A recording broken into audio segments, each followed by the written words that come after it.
हाँ अली, क्या हुआ, वापस आ गए? मेरा वहीं इंतजार करो, मैं आ रहा हूं।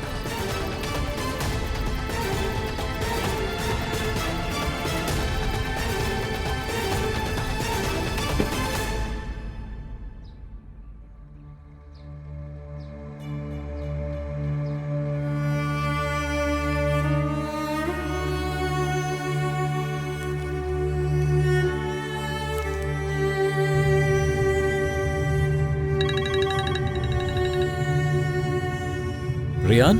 मीरान, मेरा अपने बाबा से मिलना बहुत जरूरी है। क्या हुआ, सब ठीक है ना रियान? हाँ हाँ, सब कुछ ठीक है।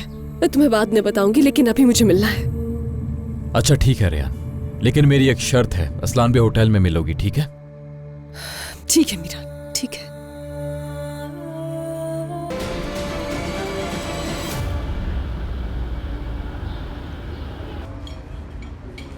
उस वक्त के गवाह तो आप जिंदा भी नहीं होंगे। एक मैं ही उनमें से बचा हूं बेटा, लेकिन मुझे भी अच्छी तरह याद नहीं।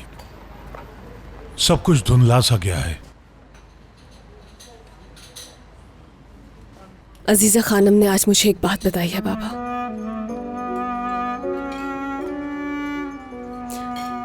उन्हें क्यों ऐसा लगता है कि आपने मीरान की मां को नुकसान पहुंचाया?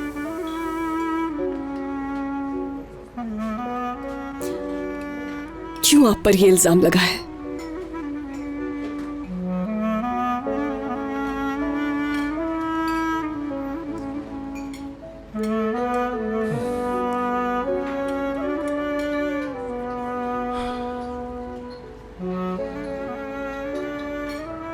रेयान,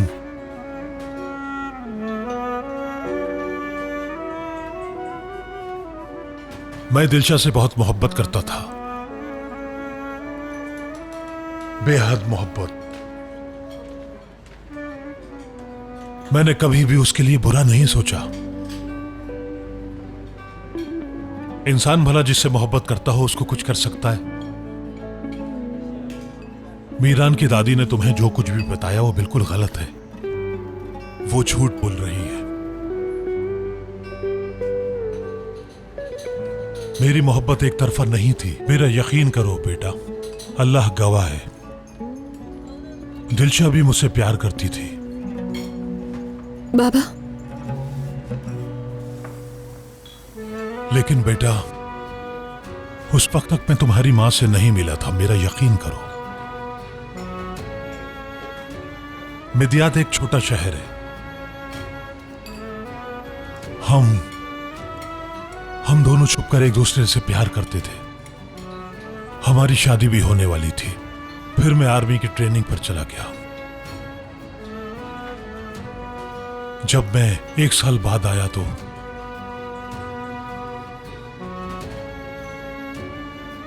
मैंने देखा कि दिलशा की शादी हो गई किसी और से। बाबा ने मुझे ट्रेनिंग के दौरान इसलिए नहीं बताया कि मैं अजियत का शिकार हो जाता। हर चीज से बेजार था, हर चीज से टूट चुका था मैं।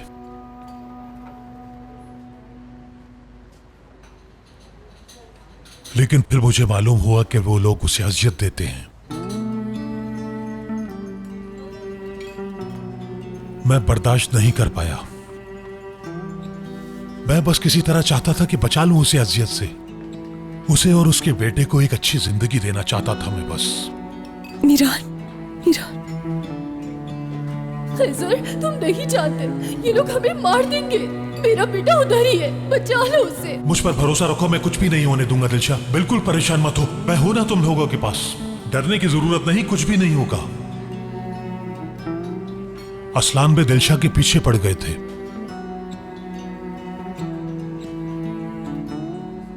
उसके बाद कुछ ऐसा हुआ कि मुझे गोली लग गई। जब मेरी आंख खुली तो मैं अस्पताल में था और उधर मुझे पता लगा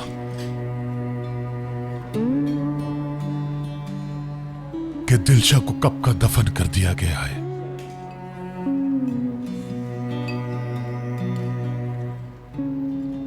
वो भी मीरान के वालिद के साथ।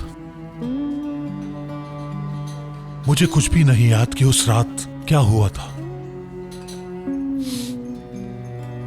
लेकिन बेटा, मैं कसम खाकर एक बात कहता हूं, मैं कातिल नहीं हूं, मैंने किसी की जान नहीं ली। जानती हूँ बाबा, ऐसा नहीं कर सकते। आपको परेशान करने के लिए नहीं पूछा था।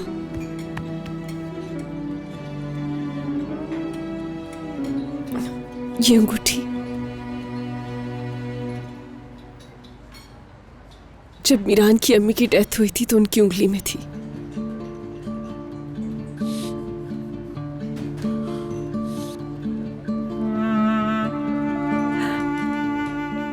मीरान की दादी का कहना है कि मीरान ने ये अंगूठी इसलिए पहनाई है ताकि वो इंतकाम कभी ना भूले।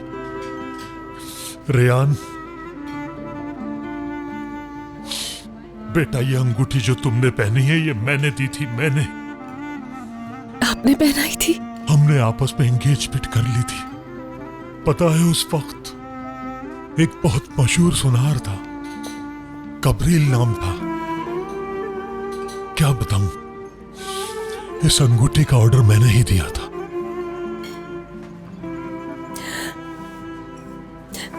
बाबा, हम इस अंगूठी की हकीकत मीरान को बता सकते हैं। अगर उसे पता लगेगा कि ये अंगूठी उसके बाबा ने कोई नहीं। जरूरत नहीं बेटा, कोई जरूरत नहीं, वो नहीं मानेगा। अब तो कोई भी गवाह नहीं होगा और ना ही सुनार। मीरान हरगिज नहीं मानेगा। एक कहानी जो वो 27 साल से सुनता आ रहा है, भला क्यों करेगा वो यकीन? और मुझे एक कातिल मानता है, तुम पे भी यकीन नहीं करेगा, क्योंकि ये बात उसकी मां से जुड़ी है। इस वजह से अफसरदा होने की जरूरत नहीं है बेटा। देखो, कभी ना कभी मीरान को सच्चाई का पता लगेगा, क्योंकि अब तो उसकी तरफ से पहल हुई है। पता है, उसने मुझे कॉल की और मुझे कहा कि मुझसे मिलने आओ, मिलकर काम करने का कहा, ताकि असलान बे के दुश्मनों का पता लगा सके। कभी ना कभी तो सच उसके सामने जरूर आएगा ना, क्योंकि मुझे पूरा यकीन है कि इंसान सच्चाई से ज्यादा देर तक गुमराह नहीं रह सकता। ठीक है बेटा? इंशाल्लाह बाबा, इंशाल्लाह।